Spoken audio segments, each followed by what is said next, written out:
Hello दोस्तों, मेरा नाम परम है और आपका आज के वीडियो में स्वागत है। आज हम Sandeep Garg introductory macro economics के चैप्टर नंबर 2 के सेक्शंस 2.6, 2.7 और 2.8 को स्टडी करेंगे।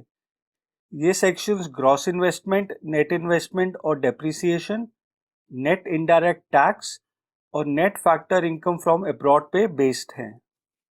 इन तीनों सेक्शन से हमें यूनिट 1 के पहले 3 फॉर्मूलाज भी मिलेंगे, जिन्हें हम चैप्टर नंबर 3 और 4 में एक्सटेंसिवली यूज करेंगे। चैप्टर नंबर 2 के सेक्शंस 2.1 से लेकर 2.5 तक को हम ऑलरेडी अपने पिछले 2 वीडियोस में कवर कर चुके हैं। इनके लिंक्स आपको डिस्क्रिप्शन बॉक्स में मिल जाएंगे। आज के कंसेप्ट्स को समझाने के लिए मैं कुछ एडिशनल नोट्स को भी यूज करूंगा, जिनका रेफरेंस मैंने संदीप गर्ग के अलावा दूसरे ऑथर्स से भी लिया है। तो चलिए दोस्तों, आज के वीडियो को स्टार्ट करते हैं। हमने अपने last video classification of goods में कैपिटल गुड्स को पढ़ा था। हम जानते हैं कि capital goods high value fixed assets होते हैं जो प्रोडक्शन प्रोसेस में सालों साल इस्तेमाल किए जाते हैं। For example plant and machinery, tools and equipments इत्यादि। हमने अपने क्लासिफिकेशन ऑफ गुड्स के वीडियो में यह भी पढ़ा था कि एक प्रोड्यूसर के पास अकाउंटिंग ईयर के एंड में जो इंटरमीडिएट गुड का स्टॉक बच जाता है, वो भी उसके कैपिटल गुड स्टॉक का हिस्सा बन जाता है, जिसे हम इन्वेंट्री इन्वेस्टमेंट कहते हैं। यानी कि एक प्रोड्यूसर के कैपिटल गुड स्टॉक में फिक्स्ड एसेट भी होते हैं और इन्वेंट्री भी होती है। अब एक गिवन टाइम पीरियड में इन कैपिटल गुड्स के स्टॉक में बढ़ोतरी को हम इकोनॉमिक्स में इन्वेस्टमेंट या फिर कैपिटल फॉर्मेशन कहते हैं। ये गिवन टाइम पीरियड नॉर्मली 1 साल का होता है। इन्वेस्टमेंट और capital formation refers to addition to the capital stock of an economy. For example, construction of building, purchase of machinery, addition to inventories of goods, etc. अब इन examples में construction of building, purchase of machinery इत्यादि fix assets के stock में बढ़ोतरी होगी, जबकि addition to inventories of good inventory investment का एग्जाम्पल होगा। अब यहां आप इस बात को समझें, हमारी normal day to day living में हम जब इन्वेस्टमेंट शब्द को यूज करते हैं तो उसके कई सारे मतलब होते हैं। फॉर एग्जाम्पल, बैंक में फिक्स्ड डिपॉजिट करने को भी हम इन्वेस्टमेंट कहते हैं, गोल्ड में इन्वेस्टमेंट को भी हम इन्वेस्टमेंट कहते हैं, स्टॉक मार्केट में इन्वेस्ट करने को भी हम इन्वेस्टमेंट कहते हैं। अब ये सभी एग्जाम्पल्स फाइनेंशियल इन्वेस्टमेंट के होते हैं। मैक्रो इकोनॉमिक्स में हम सिर्फ कैपिटल गुड्स के स्टॉक में हुई इंक्रीमेंट यानी कि बढ़ोतरी को ही इन्वेस्टमेंट या फिर कैपिटल फॉर्मेशन कहते हैं। अब इसे कैपिटल फॉर्मेशन इसीलिए कहा जाता है क्योंकि इस प्रोसेस में नया कैपिटल फॉर्म होता है यानी कि बनता है। इस पॉइंट को हम इन्वेस्टमेंट के फॉर्मूले से समझते हैं। इन्वेस्टमेंट या कैपिटल फॉर्मेशन का यह फॉर्मूला होता है जहां पे आई का मतलब हुआ इन्वेस्टमेंट, के का मतलब हुआ कैपिटल स्टॉक और डेल्टा के का मतलब हुआ change in capital stock. For example, अगर एक इकॉनमी में साल 2018 में 100 फैक्ट्रीज हैं और साल 2019 में 125 फैक्ट्रीज हैं, तो इस इकॉनमी में एक साल में 25 फैक्ट्रीज की कैपिटल फॉर्मेशन हुई है। यहां के होगा 100 फैक्ट्रीज और डेल्टा के होगा 125 माइनस 100 यानी कि 25 नई फैक्ट्री। अब कैपिटल फॉर्मेशन में एक तरफ तो फिक्स्ड एसेट होता है और दूसरी तरफ इन्वेंट्री होती है। इन दोनों में बढ़ोतरी कैपिटल फॉर्मेशन का पार्ट होती है। फिक्स्ड एसेट में बढ़ोतरी को हम फिक्स्ड इन्वेस्टमेंट कहते हैं और इन्वेंट्री की बढ़ोतरी को हम इन्वेंट्री इन्वेस्टमेंट कहते हैं। अब इन्वेस्टमेंट या तो ग्रॉस वैल्यू पे कैलकुलेट की जाती है, जिसे हम ग्रॉस इन्वेस्टमेंट बोलते हैं, या फिर नेट वैल्यू पे कैलकुलेट की जाती है, जिसे हम नेट इन्वेस्टमेंट बोलते हैं। इन दोनों कंसेप्ट को समझने के लिए हमें पहले डेप्रिसिएशन के कंसेप्ट को समझना पड़ेगा। तो आइए पहले इसे समझते हैं। अब हमने कैपिटल गुड्स वाले सेक्शन में ये भी पढ़ा था कि जैसे जैसे ये गुड्स प्रोडक्शन में यूज होते हैं वैसे वैसे इनकी वैल्यू में गिरावट आती है। इस फॉल इन वैल्यू को हम डेप्रिसिएशन कहते हैं। अब हमें यहां पे डेप्रिसिएशन की दो डेफिनेशन दी गई हैं। आप इनमें से कोई भी यूज कर सकते हैं। वैसे मुझे पर्सनली ये दूसरे नंबर की डेफिनेशन ज्यादा एक्यूरेट लगती है। आइए इन दोनों डेफिनेशंस को भी समझते हैं। Depreciation refers to a fall in the value of fixed assets due to normal wear and tear, passage of time और एक्सपेक्टेड ऑब्सोलेंस। अब इस डेफिनेशन का पहला पार्ट तो क्लियर है। किसी भी फिक्स्ड एसेट की वैल्यू में आई गिरावट को हम डेप्रिसिएशन कहते हैं और यह डेप्रिसिएशन इन तीन कारणों से होती है: normal wear and tier, passage of time और expected obsolescence। अब इस डेफिनेशन में हमें डेप्रिसिएशन के ये तीन कारण भी दे रखे हैं। आइए इन तीन कारणों को थोड़ा डिटेल में समझते हैं। सबसे पहला है नॉर्मल वियर एंड टियर या फिर सामान्य टूट फूट।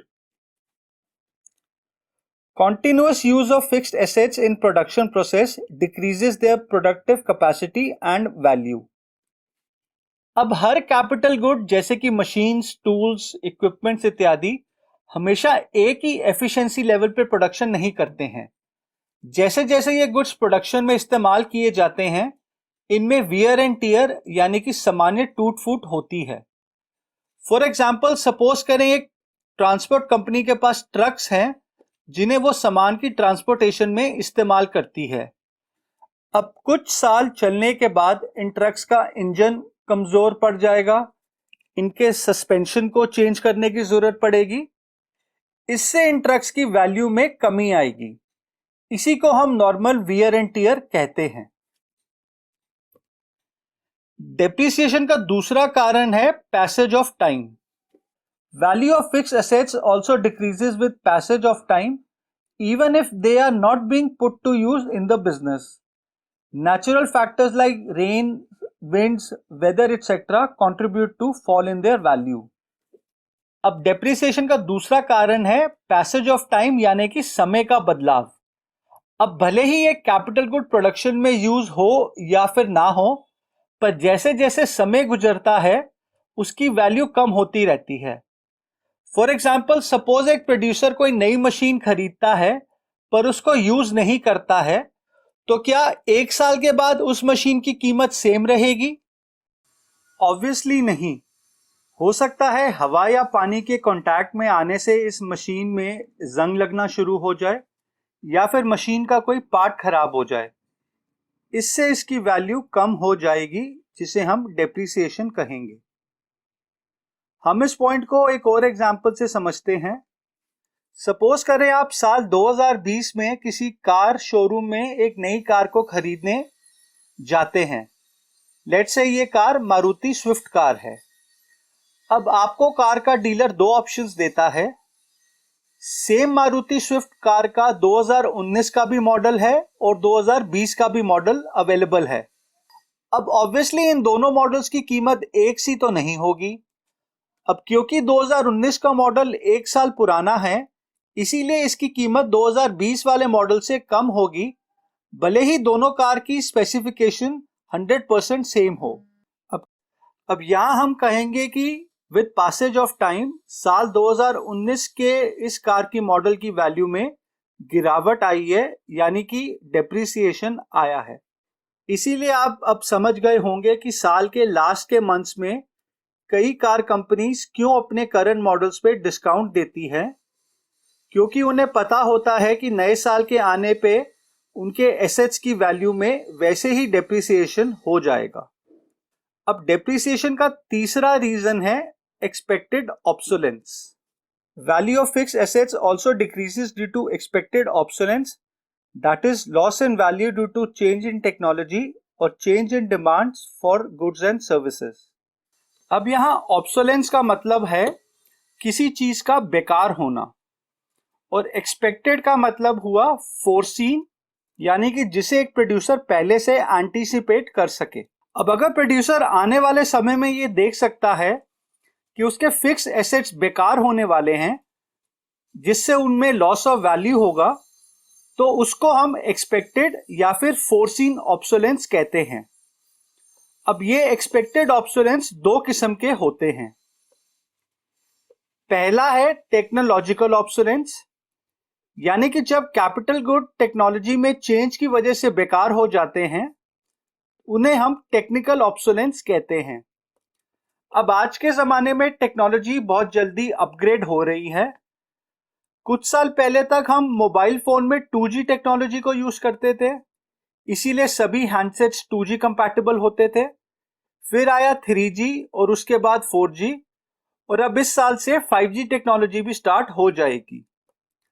अब जो हैंडसेट मैन्युफैक्चरर्स इन टेक्नोलॉजीज के हैंडसेट्स बनाते हैं, उन्हें यह पता होता है कि 2-3 सालों में उन्हें अपनी मशीन्स को अपग्रेड करना होगा नई टेक्नोलॉजी के हिसाब से। अब जब 4G टेक्नोलॉजी आई तो जिन मशीन्स पे 3G टेक्नोलॉजी के फोन्स बनते थे, वो मशीन्स आउटडेट हो गई, जिनसे उनकी वैल्यू में गिरावट आएगी, यानी कि वो डेप्रिशिएट करेंगे। अब क्योंकि यहाँ पे प्रोड्यूसर जानता है कि उसकी मशीन्स कुछ सालों में बेकार हो जाएगी जब मार्केट में नई टेक्नोलॉजी आएगी, इसीलिए हम इसे एक्सपेक्टेड ऑब्सोलेंस बोलेंगे, क्योंकि इसे प्रोड्यूसर पहले से ही एंटीसिपेट कर सकता है। टेक्नोलॉजी ऑब्सोलेंस का एक और एग्जांपल लेते हैं। अब 25 साल पहले डाटा को स्टोर करने के लिए फ्लॉपी डिस्क आती थी, फिर सीडीज और डीवीडीज आई जिन्होंने फ्लॉपी डिस्क को आउटडेट कर दिया, जिनसे उनको बनाने वाली मशीन्स भी आउटडेट हो गई और उनकी वैल्यू डेप्रिशिएट कर गई। अब आज के जमाने में पेन ड्राइव्स हैं, जिसने सीडीज और डीवीडीज और उनके बनाने वाली मशीन्स को ऑब्सोलीट कर दिया है। अब जैसे जैसे टेक्नोलॉजी अपग्रेड होती जाएगी, वैसे वैसे पुरानी टेक्नोलॉजी की मशीन्स ऑब्सोलीट होंगी, जिनसे उनकी वैल्यू में डेप्रिसिएशन होगा।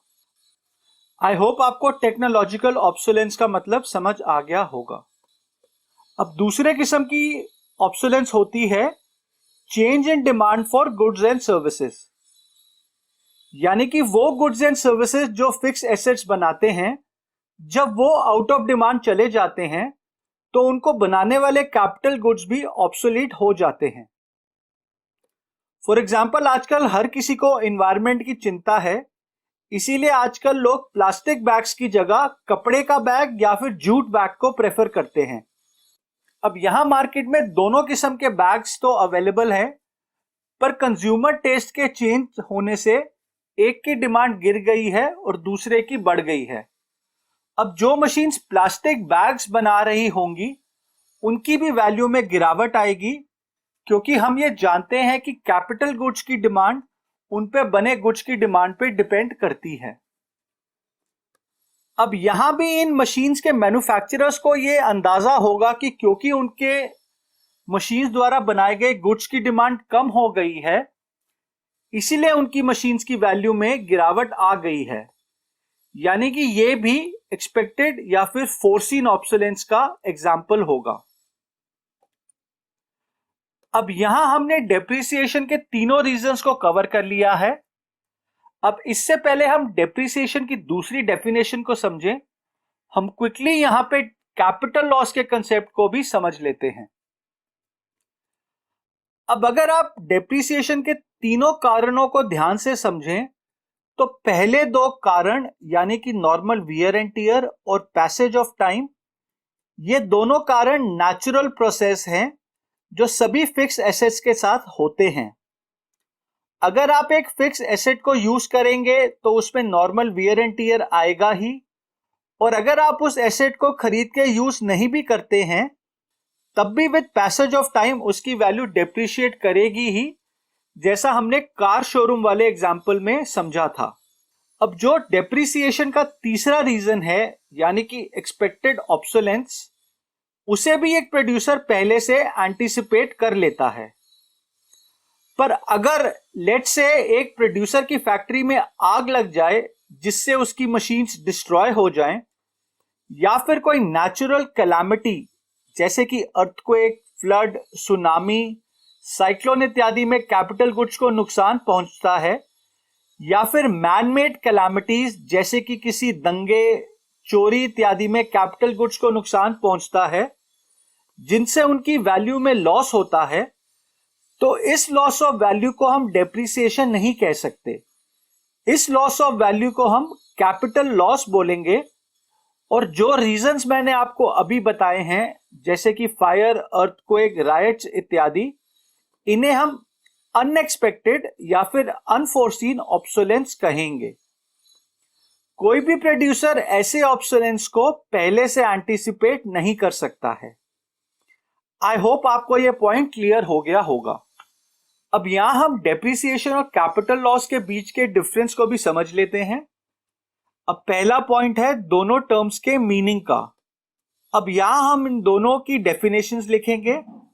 जैसा कि हमने अभी पढ़ा है कि डेप्रिसिएशन और कैपिटल लॉस दोनों में ही फिक्स्ड एसेट्स की वैल्यू में लॉस होता है, पर जहां डेप्रिसिएशन के या तो नेचुरल कारण होते हैं जैसे कि नॉर्मल वियर एंड टियर और पैसेज ऑफ टाइम, या फिर वो रीजंस होते हैं जिन्हें एक प्रोड्यूसर पहले से एंटीसिपेट कर लेता है, यानी कि एक्सपेक्टेड ऑब्सोलेंस, जो या तो चेंज इन टेक्नोलॉजी से या फिर चेंज इन डिमांड्स के कारण आता है। इसके उलट कैपिटल लॉस में भी फिक्स एसेट्स की वैल्यू में गिरावट तो आती है, पर इस लॉस के कारण एक प्रोड्यूसर पहले से एंटीसिपेट नहीं कर सकता है, जैसे कि अर्थक्वेक, फायर, फ्लड, थेफ्ट इत्यादि। इन रीजंस को हम अनएक्सपेक्टेड ऑब्सोलेंस बोलते हैं। अब दूसरा पॉइंट है प्रोविजन ऑफ लॉस, यानी कि एक प्रोड्यूसर डेप्रिसिएशन या कैपिटल लॉस से होने वाले फिक्स एसेट की लॉस ऑफ वैल्यू से निपटने के लिए क्या कदम उठाता है। अब डेप्रिसिएशन से निपटने के लिए प्रोड्यूसर डेप्रिसिएशन रिजर्व फंड बनाता है, हम इसको थोड़ी देर में समझेंगे। पर कैपिटल लॉस के लिए कोई प्रोड्यूसर पहले से फंड नहीं बना सकता है, क्योंकि ऐसा लॉस अनएक्सपेक्टेड होता है। अब इसके लिए प्रोड्यूसर अपने फिक्स एसेट्स की इंश्योरेंस कराता है, ताकि अगर फ्यूचर में उसके फिक्स्ड एसेट का कैपिटल लॉस हो तो उस लॉस की भरपाई इंश्योरेंस कंपनी उसे करेगी। आप डेप्रिसिएशन रिजर्व फंड और इंश्योरेंस वाला पॉइंट यहां पे ऐड कर सकते हैं। अब नेक्स्ट पॉइंट है प्रोडक्शन प्रोसेस का। जहां डेप्रिसिएशन से प्रोडक्शन प्रोसेस पे कोई फर्क नहीं पड़ता है, वहीं पे कैपिटल लॉस से प्रोडक्शन प्रोसेस में बाधा आती है। अब इस पॉइंट को ध्यान से समझें। प्रोड्यूसर्स डेप्रिसिएशन को पहले से एंटीसिपेट करते हैं और उससे निपटने के लिए डेप्रिसिएशन रिजर्व फंड को बनाते हैं। इससे जब कैपिटल गुड्स को रिप्लेस करने की बारी आती है तो प्रोड्यूसर्स उन्हें आसानी से रिप्लेस कर लेते हैं, इसीलिए उनके प्रोडक्शन प्रोसेस में कोई प्रॉब्लम नहीं आती है। पर कैपिटल लॉस में जहां मशीन्स आग में डिस्ट्रॉय हो जाएं, या फिर उनकी चोरी हो जाए, या फ्लड्स या अर्थक्वेक में डिस्ट्रॉय हो जाएं, वहां पे प्रोड्यूसर्स के प्रोडक्शन प्रोसेस में बाधा आएगी। आई होप आपको ये सभी पॉइंट्स क्लियर हो गए होंगे। आइए अब हम डेप्रिसिएशन की दूसरी डेफिनेशन को भी समझते हैं और साथ में डेप्रिसिएशन रिजर्व फंड के कंसेप्ट को भी पढ़ते हैं। हम डेप्रिसिएशन रिजर्व फंड के कंसेप्ट को एक एग्जांपल से समझते हैं। इस पॉइंट से हमें डेप्रिसिएशन की दूसरी डेफिनेशन भी समझ आ जाएगी। सपोज एक प्रोड्यूसर 10 लाख रुपए की एक नई मशीन खरीदता है। अब इस मशीन की एक्सपेक्टेड लाइफ 10 साल की है, यानी कि यह मशीन 10 सालों तक अपनी फुल एफिशिएंसी से प्रोडक्शन करेगी।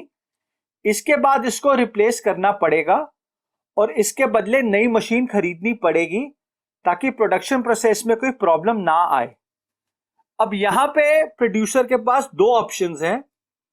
पहला ऑप्शन यह है कि वो 10 सालों तक वेट करे और 10 सालों के बाद फिर से 10 लाख रुपए की इन्वेस्टमेंट करे और नई मशीन खरीदे। और दूसरा ऑप्शन यह है कि वो हर साल कुछ पैसा अलग करता रहे, जो वो एक फंड में डालता रहे, ताकि 10 सालों के बाद उसके पास 10 लाख रुपए इकट्ठे हो जाएं, जिससे वो आसानी से नई मशीन खरीद ले। अब यहाँ पहला ऑप्शन थोड़ा रिस्की है, क्योंकि हो सकता है जब मशीन को रिप्लेस करने का टाइम आए तो प्रोड्यूसर इकट्ठे इतना पैसा नहीं निकाल पाए। इससे उसकी प्रोडक्शन प्रोसेस पे गलत असर पड़ेगा।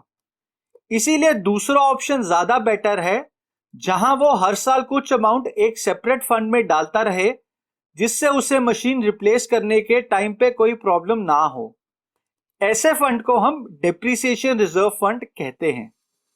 अब हर साल इस फंड में कितना पैसा डाला जाए, उसका सिंपल सा फॉर्मूला है cost price of the machine divided by it's expected life. अब हमारे एग्जाम्पल में मशीन का कॉस्ट प्राइस यानी कि जिस प्राइस पे उसे खरीदा जाएगा वो है 10 लाख रुपए, और इस मशीन की एक्सपेक्टेड लाइफ है 10 साल। तो इस प्रोड्यूसर को 10 लाख डिवाइडेड बाय 10 साल यानी कि हर साल 1 लाख रुपए अलग करने होंगे डेप्रिसिएशन रिजर्व फंड में, जिससे 10 सालों के बाद जब मशीन को रिप्लेस करने की बारी आए तो इसके पास उस फंड में 10 लाख रुपए इकट्ठे हो जाएं, जिससे वो इस मशीन को आसानी से नई मशीन से रिप्लेस कर सके। अब यहां हम ये कह सकते हैं कि इस प्रोड्यूसर की मशीन हर साल 1 लाख रुपए से डेप्रिशिएट हो रही है या फिर प्रोडक्शन प्रोसेस में यूज अप हो रही है। अब जैसे जैसे एक फिक्स असेट प्रोडक्शन प्रोसेस में यूज होता है, उसकी वैल्यू जो उस प्रोडक्शन प्रोसेस में यूज होती है उसे हम डेप्रिसिएशन कहते हैं। यही डेप्रिसिएशन की दूसरी डेफिनेशन भी है। Depreciation refers to that value of fixed capital और fixed assets which is consumed or used up in the process of production. हम डेप्रिसिएशन को consumption of fixed capital, current replacement cost of fixed capital या फिर capital consumption allowance भी कहते हैं। ये alternate names आपको याद होने चाहिए, क्योंकि न्यूमेरिकल क्वेश्चंस में कई बार स्टूडेंट्स को कंफ्यूज करने के लिए डेप्रिसिएशन की जगह इन नामों को दिया जाता है।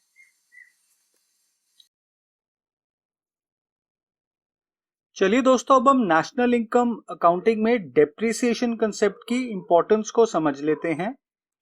नेशनल इनकम अकाउंटिंग में डेप्रिसिएशन ग्रॉस इन्वेस्टमेंट को नेट इन्वेस्टमेंट से अलग करता है। अब जहां ग्रॉस इन्वेस्टमेंट में डेप्रिसिएशन इंक्लूड होता है, वहीं पे नेट इन्वेस्टमेंट में ये इंक्लूड नहीं होता है। अब यहां हम कुछ ऐसा लिख सकते हैं, gross investment is equal to net investment plus depreciation. अब इस इक्वेशन को ध्यान में रख के आइए हम ग्रॉस इन्वेस्टमेंट और नेट इन्वेस्टमेंट के कंसेप्ट को समझते हैं। इसे मैं आपको एक एग्जाम्पल से समझाता हूं, जिससे आपको ये दोनों कंसेप्ट्स आसानी से समझ आ जाएंगे। सपोज करें 2018 में एक प्रोड्यूसर शर्ट्स बनाने का प्रोडक्शन यूनिट स्टार्ट करता है। इसके लिए वो 5,000 रुपए की एक सुइंग मशीन खरीदता है। अब ये सुइंग मशीन इस प्रोड्यूसर की कैपिटल गुड होगी। इस सुइंग मशीन की एक्सपेक्टेड लाइफ लगभग 5 साल की है, यानी कि 5 सालों तक ये मशीन इस प्रोड्यूसर की शर्ट प्रोडक्शन में फुल एफिशिएंसी से काम करेगी और 5 सालों के बाद इसको रिप्लेस करना पड़ेगा। यानी कि हम ये कह सकते हैं कि ये मशीन हर साल 1,000 रुपए से डेप्रिशिएट होगी। अब यहां पर ये प्रोड्यूसर एक डेप्रिसिएशन रिजर्व फंड बनाएगा, जिसमें वो मशीन का एनुअल डेप्रिसिएशन जो कि 1,000 रुपए होगा, उसे अगले 5 सालों तक जमा करता रहेगा, ताकि 5 सालों के बाद उसके पास 5,000 रुपए इकट्ठा हो जाएं, जिससे वो आसानी से ये स्विंग मशीन को रिप्लेस कर सके और उसका प्रोडक्शन प्रोसेस स्मूथली चलता रहे। अब इस प्रोड्यूसर का काम अच्छा चल जाता है और इसे नेक्स्ट ईयर यानी कि 2019 में एक और स्विंग मशीन को खरीदने की जरूरत पड़ती है। तो यहां इसे फिर से 5,000 रुपए इन्वेस्ट करने पड़ेंगे। इस 5,000 रुपए की इन्वेस्टमेंट से इस प्रोड्यूसर के पास 1 से 2 मशीनें हो जाएंगी। अब मैक्रो इकोनॉमिक्स में हम इस इंक्रीज इन कैपिटल स्टॉक को इन्वेस्टमेंट या फिर कैपिटल फॉर्मेशन बोलते हैं। पर क्या यहां 5,000 रुपए इन्वेस्ट करने से इस प्रोड्यूसर के पास नई मशीन आ जाएगी? सोचिए जरा। चलिए मैं इसका आंसर दे देता हूं। जी नहीं, जब ये प्रोड्यूसर अपने बिजनेस से 5,000 रुपए अलग करेगा तो इसमें से 1,000 रुपए तो उसे डेप्रिसिएशन रिजर्व फंड में जमा करने होंगे, जो इसने अपनी पहली मशीन को रिप्लेस करने के लिए बनाया है। अब इसके पास बचे सिर्फ 4,000 रुपए, जिससे नई मशीन नहीं आ पाएगी। यानी कि 2019 में इस प्रोड्यूसर को 5,000 रुपए के बदले 6,000 रुपए इन्वेस्ट करने पड़ेंगे कैपिटल गुड्स में। 1,000 रुपए जाएंगे पुरानी मशीन के डेप्रिसिएशन रिजर्व फंड में और 5,000 रुपए जाएंगे न्यू मशीन की परचेज में। अब इसको हम कुछ इस तरह लिख सकते हैं, total investment is equal to depreciation plus new investment. अब इस टोटल इन्वेस्टमेंट को हम ग्रॉस इन्वेस्टमेंट बोलते हैं, जिसमें हम डेप्रिसिएशन को शामिल करते हैं, और इस न्यू इन्वेस्टमेंट को हम नेट इन्वेस्टमेंट बोलते हैं, जिसमें हम डेप्रिसिएशन को शामिल नहीं करते हैं। ये सिर्फ और सिर्फ एक इकोनॉमी में कितने नए कैपिटल स्टॉक्स ऐड हुए हैं उन्हें बताता है। अब अगर ये प्रोड्यूसर 2020 में फिर से एक नई मशीन को खरीदना चाहता है तो अब इसे 7,000 रुपए इन्वेस्ट करने पड़ेंगे। 1,000 रुपए तो पहली दोनों मशीन के डेप्रिसिएशन रिजर्व फंड में जाएंगे और बाकी बचे 5,000 रुपए की नई मशीन आएगी। यहां पे 7,000 रुपए ग्रॉस इन्वेस्टमेंट होगी, 2,000 रुपए डेप्रिसिएशन होंगे और 5,000 रुपए नेट इन्वेस्टमेंट होंगे। आई होप आपको इस एग्जाम्पल से ग्रॉस इन्वेस्टमेंट और नेट इन्वेस्टमेंट का कंसेप्ट समझ आ गया होगा।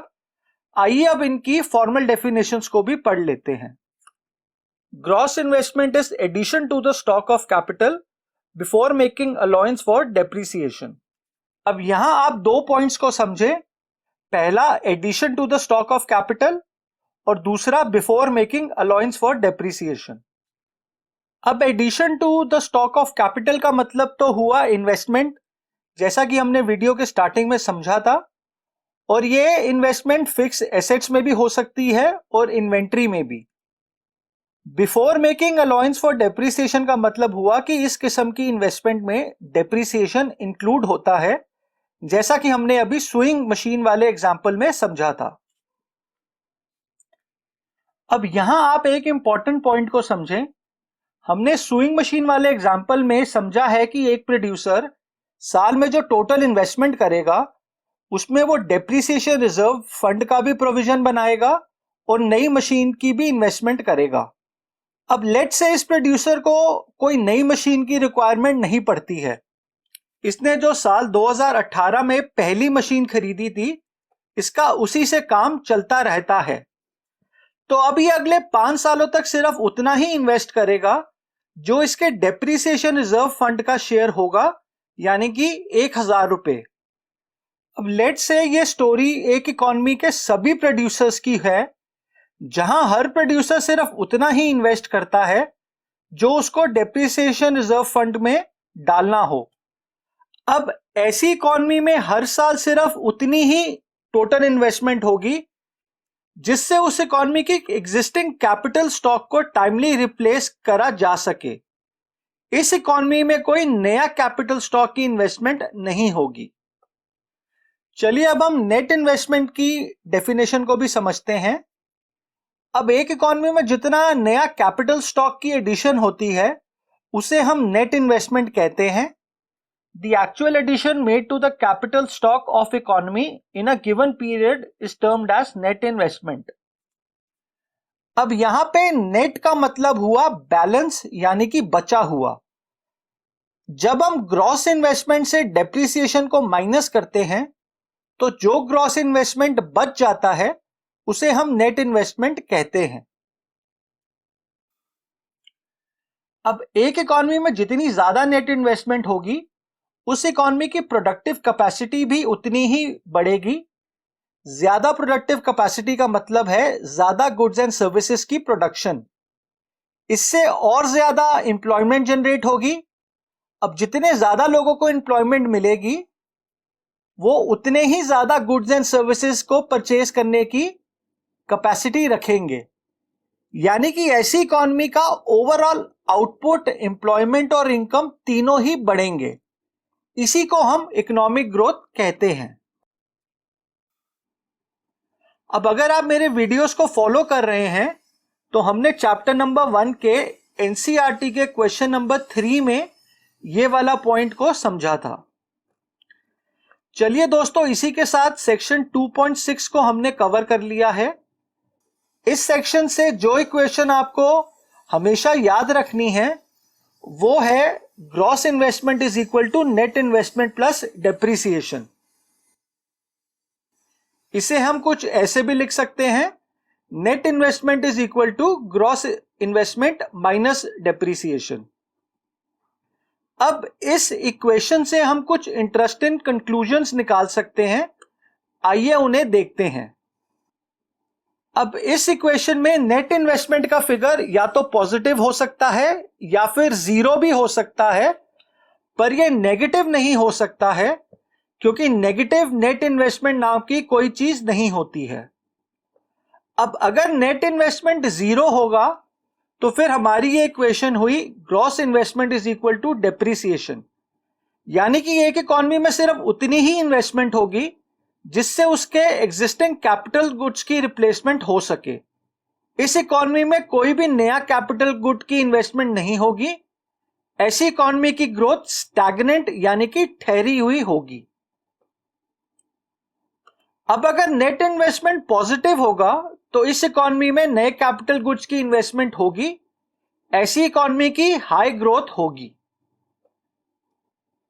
अब अगर इस इक्वेशन में gross investment is equal to net investment हुआ तो इसका यह मतलब हुआ कि डेप्रिसिएशन जीरो है। अब यह पॉइंट हाइपोथेटिकली तो पॉसिबल है पर एक्चुअल में ऐसा नहीं है, क्योंकि नॉर्मली डेप्रिसिएशन पॉजिटिव फिगर होता है। ऐसी इक्वेशन नॉर्मली किसी भी इकॉनमी में पहले साल की इन्वेस्टमेंट में हो सकती है जब वहां पहले से कोई कैपिटल गुड का स्टॉक ना हो जिसके लिए डेप्रिसिएशन रिजर्व फंड का प्रोविजन बनाना पड़े। अब यहां हमने जो फॉर्मूला लिखा है कि gross investment is equal to net investment plus depreciation, ये फॉर्मूला सभी ग्रॉस वैल्यूज और नेट वैल्यूज पे एप्लीकेबल होता है। फॉर एग्जाम्पल हम लिख सकते हैं gross domestic product is equal to net domestic product plus depreciation, या फिर हम लिख सकते हैं gross national income is equal to net national income plus depreciation. हम जीडीपी, एनडीपी, जीएनपी और एनएनपी के कंसेप्ट्स को चैप्टर नंबर 3 में समझेंगे। यानी कि फाइनली हम ये लिख सकते हैं कि gross value is equal to net value plus depreciation. ये हमारा इस यूनिट का पहला इंपॉर्टेंट फॉर्मूला है जिसे आपको हमेशा याद रखना होगा। चलिए दोस्तों, आई होप आपको सेक्शन 2.6 में ग्रॉस इन्वेस्टमेंट, नेट इन्वेस्टमेंट और डेप्रिसिएशन तीनों के कंसेप्ट्स अच्छी तरह समझ आ गए होंगे। अब अगला सेक्शन है 2.7 जिसमें हम नेट इनडायरेक्ट टैक्स के कंसेप्ट को समझेंगे। आइए पहले हम नेट इनडायरेक्ट टैक्स की डेफिनेशन को पढ़ते हैं। Net indirect tax refers to the difference between indirect taxes and subsidies, यानी कि net indirect tax is equal to indirect tax minus subsidies. अब यहां हम सब्सिडीज को जब इनडायरेक्ट टैक्स से माइनस करते हैं तो हमें नेट इनडायरेक्ट टैक्स का फिगर मिल जाता है। अब यहां भी नेट का मतलब हुआ बचा हुआ यानी कि बैलेंस। अब जब हम इनडायरेक्ट टैक्स में से सब्सिडीज को माइनस करते हैं तो जो इनडायरेक्ट टैक्स बच जाता है उसे हम नेट इनडायरेक्ट टैक्स बोलते हैं। आइए पहले हम इनडायरेक्ट टैक्स और सब्सिडीज के कंसेप्ट को समझते हैं। Indirect taxes refer to those taxes which are imposed by the government on production and sales of goods and services. For example, goods and services tax, जिसे हम GST भी बोलते हैं। अब हम टैक्सेस को दो कैटेगरीज में डिवाइड कर सकते हैं, डायरेक्ट टैक्स और इनडायरेक्ट टैक्स। डायरेक्ट टैक्स किसी व्यक्ति या इंस्टीट्यूशन की इनकम पे लगता है, जबकि इनडायरेक्ट टैक्स गुड्स और सर्विसेज की सेल और परचेज पे लगता है। हम डायरेक्ट टैक्स को डायरेक्ट इसीलिए कहते हैं क्योंकि ये टैक्स जिस व्यक्ति या इंस्टीट्यूशन पे लगता है उसको वो टैक्स सरकार को डायरेक्टली देना पड़ता है। For example, income tax direct tax का एग्जाम्पल है क्योंकि ये टैक्स जिस व्यक्ति की इनकम पे लगता है ये उस व्यक्ति की जिम्मेवारी होती है कि वो ये टैक्स सीधा सरकार को दे। अब इसके उलट इनडायरेक्ट टैक्स गुड्स और सर्विसेज की प्रोडक्शन और सेल पे लगता है। इन टैक्सेस को हम इनडायरेक्ट इसीलिए कहते हैं क्योंकि ये लगता तो किसी पर है पर इसको देता कोई और है। For example, goods and services tax. अब आप जब किसी दुकान से कुछ सामान खरीदते हैं तो आप उस पे उस दुकानदार को जीएसटी देते हैं। अब ये जीएसटी जिसे हम गुड्स और सर्विसेज टैक्स कहते हैं, असल में उस दुकानदार को सरकार को देना होता है, ना कि उस एंड कस्टमर को। पर यह दुकानदार इस टैक्स को अपने कस्टमर से लेता है और फिर उसको आगे सरकार को देता है। यानी कि जीएसटी एक इनडायरेक्ट टैक्स का एग्जाम्पल हुआ क्योंकि ये लगा तो दुकानदार पे पर इसे इनडायरेक्टली दिया उसके कस्टमर ने। हम इनडायरेक्ट टैक्स और डायरेक्ट टैक्स को विस्तार में यूनिट 4 गवर्नमेंट बजट में पढ़ेंगे। अब इनडायरेक्ट टैक्स के लगने से किसी भी आइटम की मार्केट प्राइस इंक्रीज हो जाती है। फॉर एग्जाम्पल, अगर एक स्पीकर का सेट को बनाने की कीमत 500 रुपए है तो बिना इनडायरेक्ट टैक्स लगाए वो मार्केट में 500 रुपए का बिकेगा। यानी कि एक एंड कंज्यूमर इस स्पीकर को 500 रुपए देकर खरीदेगा। अब अगर गवर्नमेंट इस पे 10% जीएसटी लगाती है तो अब ये स्पीकर 500 प्लस 10% ऑफ 500 यानी कि 550 रुपए का बिकेगा। अब इस आइटम का मार्केट प्राइस बढ़ गया है और इसको खरीदने के लिए अब इसके कंज्यूमर को ज्यादा पैसे देने पड़ेंगे। याद रखिए, इनडायरेक्ट टैक्सेस ट्रांसफर इनकम या फिर ट्रांसफर पेमेंट का एग्जाम्पल होते हैं क्योंकि इनको रिसीव करने के बदले गवर्नमेंट कोई प्रोडक्टिव काम करने का प्रॉमिस नहीं करती है। यह पॉइंट हमने सेक्शन 2.3 में ट्रांसफर इनकम और फैक्टर इनकम में कवर किया है। उस वीडियो का लिंक भी आपको डिस्क्रिप्शन बॉक्स से मिल जाएगा। आइए अब हम सब्सिडीज के कंसेप्ट को समझते हैं। Subsidies are the economic assistance given by the government to the firms and households with the motive of general welfare. In India LPG cylinder is sold at subsidized rates. अब जहां government जनता से taxes लेती है वहीं पे वो जनता को कुछ इकोनॉमिक असिस्टेंस भी देती है जिसे हम सब्सिडीज कहते हैं। गवर्नमेंट ये सब्सिडीज हाउस होल्ड और फर्म दोनों सेक्टर्स को ही देती है। फॉर एग्जाम्पल, एलपीजी का सिलेंडर जिसका मार्केट प्राइस लगभग 1100 रुपए है वो सब्सिडाइज रेट पे जनता को 600 रुपए का मिलता है। यानी कि गवर्नमेंट हर सिलेंडर पे पब्लिक को 500 रुपए की सब्सिडी देती है। अब ये सब्सिडी गवर्नमेंट एलपीजी गैस को जो कंपनी डिस्ट्रीब्यूट करती हैं उन्हें देती है ताकि उन्हें भी कोई नुकसान ना हो। अब यहां पे एलपीजी डिस्ट्रीब्यूशन कंपनीज को भी उनकी पूरी कीमत मिल गई और पब्लिक को भी एलपीजी गैस सस्ते दामों पे मिल गई है। अब ये तो था एक एग्जाम्पल जहां पे गवर्नमेंट हाउस होल्ड सेक्टर को सब्सिडी देती है। इसी तरह गवर्नमेंट प्रोड्यूसिंग सेक्टर को भी सब्सिडी देती है। उसके भी कई रीजंस हो सकते हैं। अब हो सकता है सरकार किसी बैकवर्ड रीजन में इंडस्ट्रीज को प्रमोट करना चाहती है, इसीलिए जो जो कंपनीज उस इलाके में इंडस्ट्रीज लगाती हैं उनको सरकार किसी प्रकार का इकोनॉमिक इंसेंटिव जैसे कि इलेक्ट्रिसिटी रेट्स में कंसेशन या फिर जीएसटी या इनकम टैक्स में कंसेशन देती है। इसी तरह सरकार एक्सपोर्ट्स को प्रमोट करने के लिए भी एक्सपोर्टर्स को एक्सपोर्ट सब्सिडीज देती है। ऐसी सब्सिडीज के मिलने से एक्सपोर्टर्स दूसरी कंट्रीज के एक्सपोर्टर्स के मुकाबले अपने गुड्स सस्ते दामों में इंटरनेशनल मार्केट में बेच सकते हैं। अब इस एग्जाम्पल से एक बात क्लियर है कि जहां इनडायरेक्ट टैक्स के लगने से प्रोडक्ट का मार्केट प्राइस इंक्रीज होता है, वहीं पे सब्सिडीज मिलने से प्रोडक्ट का मार्केट प्राइस डिक्रीज होता है। अब हमारे स्पीकर वाले एग्जाम्पल में हमने देखा था कि 10% जीएसटी लगने से उसका मार्केट प्राइस 500 से बढ़कर 550 रुपये हो गया, यानी कि एंड कंज्यूमर को उसको खरीदने के लिए 550 रुपये देने पड़ेंगे। अब अगर गवर्नमेंट इन स्पीकर्स को प्रमोट करने के लिए पर स्पीकर इसके प्रोड्यूसर को 10 रुपये की सब्सिडी देती है, तो इसका मार्केट प्राइस 550 रुपये से कम होके 540 हो जाएगा। अब इस स्पीकर के एंड कस्टमर को इसके 540 रुपये ही देने होंगे, यानी कि सब्सिडी मिलने से उस प्रोडक्ट की मार्केट प्राइस कम हो जाती है। इनडायरेक्ट टैक्स की तरह सब्सिडी भी ट्रांसफर इनकम का एग्जाम्पल होती है। इसको रिसीव करने के लिए इसके रिसीवर को कोई प्रोडक्टिव सर्विस नहीं देनी होती है। सब्सिडीज को हम इकोनॉमिक असिस्टेंस या फिर फाइनेंशियल असिस्टेंस भी बोल सकते हैं। अब अगर हम सब्सिडी को इनडायरेक्ट टैक्स से कम करते हैं तो हमें नेट इनडायरेक्ट टैक्स का फिगर मिलता है। आइए अब हम नेट इनडायरेक्ट टैक्स की इकोनॉमिक सिग्निफिकेंस को भी समझ लेते हैं।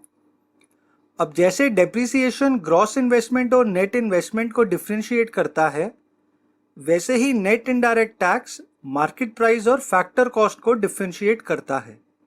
इसको समझने के लिए हम स्पीकर वाले एग्जाम्पल को यहाँ पे रिकॉल करते हैं। अब एक स्पीकर को बनाने की कीमत है 500 रुपये। अब जब तक इस पे गवर्नमेंट ना कोई इनडायरेक्ट टैक्स लगाती है और ना ही कोई सब्सिडी देती है, तब तक ये स्पीकर मार्केट में 500 रुपये का बिकेगा।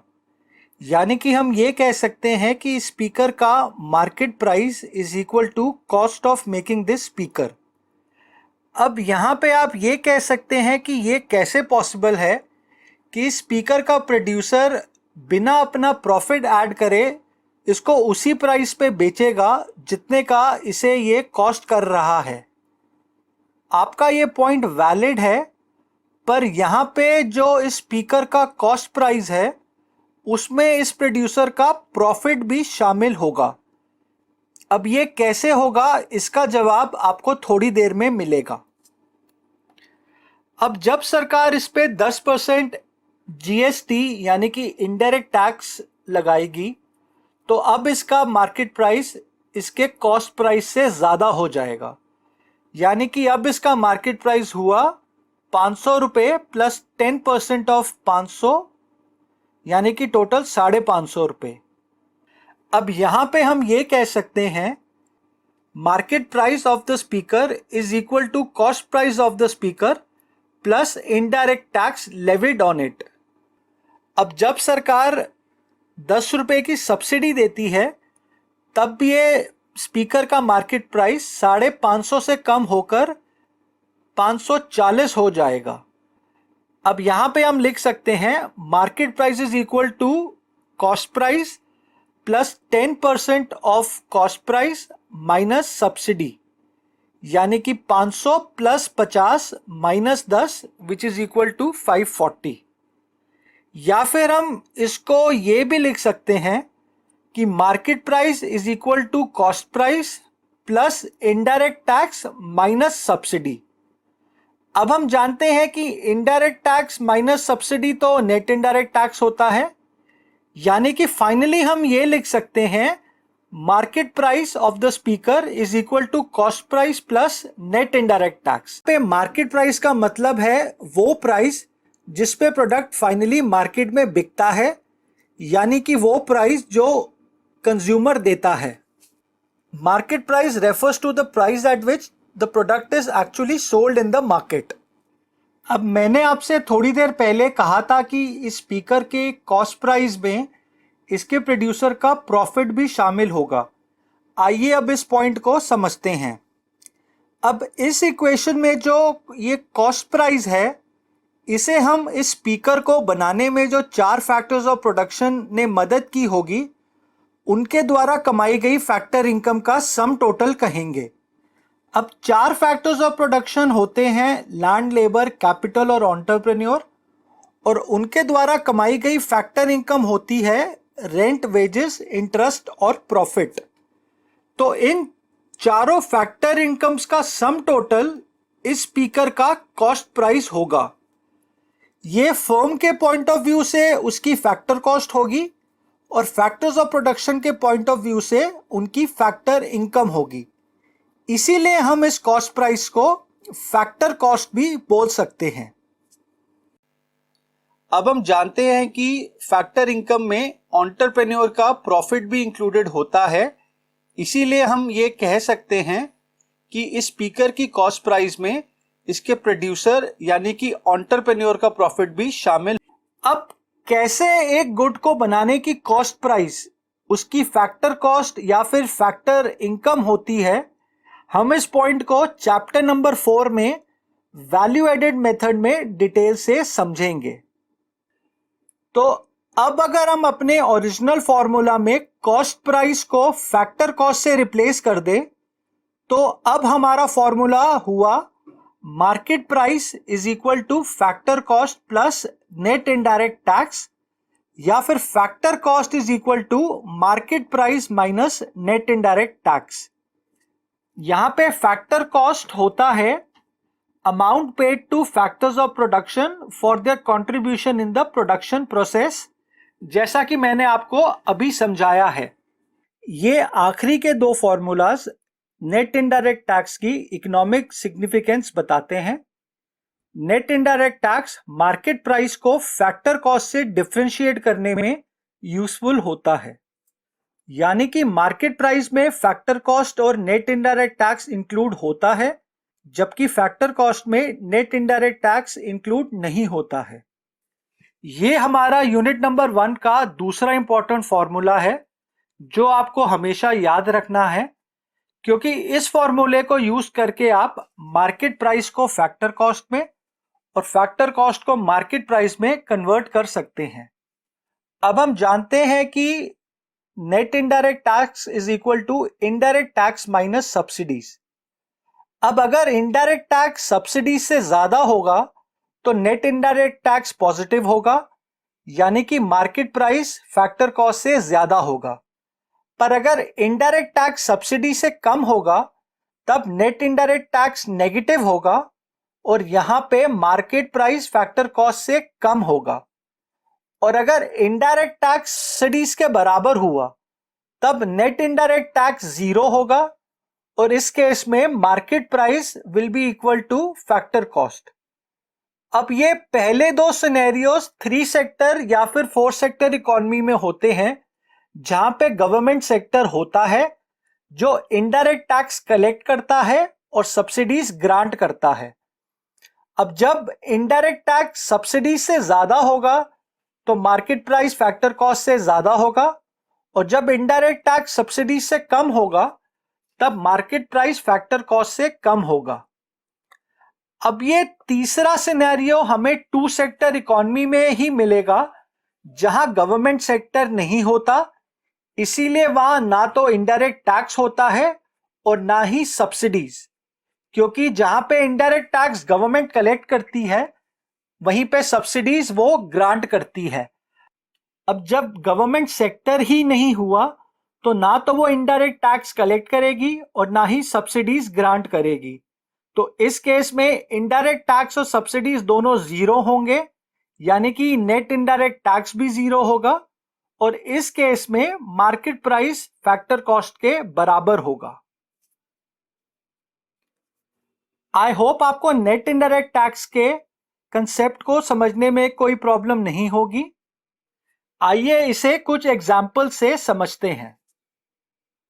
अब यहां हमें नेट इनडायरेक्ट टैक्स को कैलकुलेट करना है, जहां हमें इसके दोनों कंपोनेंट्स इनडायरेक्ट टैक्स और सब्सिडीज के फिगर्स दिए गए हैं।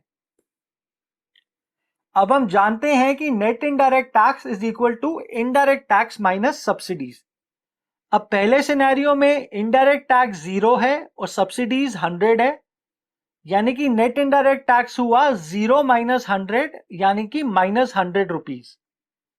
दूसरे केस में इनडायरेक्ट टैक्स 250 रुपीज है और सब्सिडी 0 है, तो यहां पे नेट इनडायरेक्ट टैक्स हुआ 250 माइनस 0 यानी कि प्लस 250 रुपीज। तीसरे केस में इनडायरेक्ट टैक्स 200 है और सब्सिडीज 120 है, तो यहां पे नेट इनडायरेक्ट टैक्स हुआ 200 माइनस 120 यानी कि 80 रुपीज।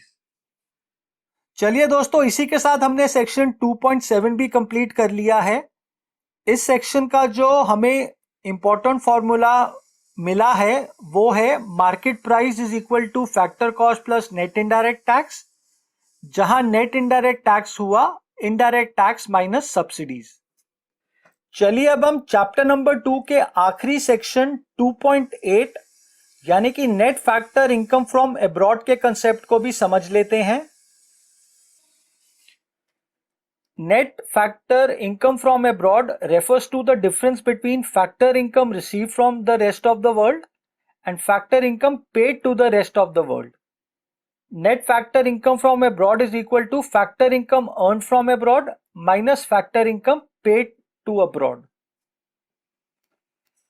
अब यहां भी नेट का मतलब हुआ बचा हुआ यानी कि बैलेंस। जब हम फैक्टर इनकम टू अब्रॉड को फैक्टर इनकम फ्रॉम अब्रॉड से माइनस करते हैं तो जो फैक्टर इनकम फ्रॉम अब्रॉड बच जाता है उसे हम net factor income from abroad कहते हैं। अब आइए इसके कंसेप्ट को डिटेल में समझते हैं। अब जैसा कि हमने इस डेफिनेशन में देखा है, net factor income from abroad के दो कंपोनेंट्स होते हैं, फैक्टर इनकम फ्रॉम अब्रॉड और फैक्टर इनकम टू अब्रॉड।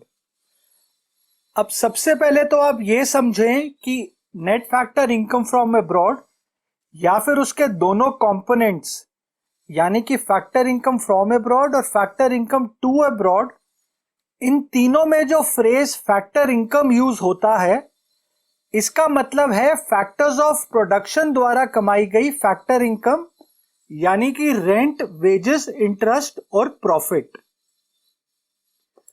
अब प्रॉफिट को हम फर्दर दो पार्ट्स पे डिवाइड कर सकते हैं यानी कि डिविडेंड और रिटेन्ड अर्निंग्स।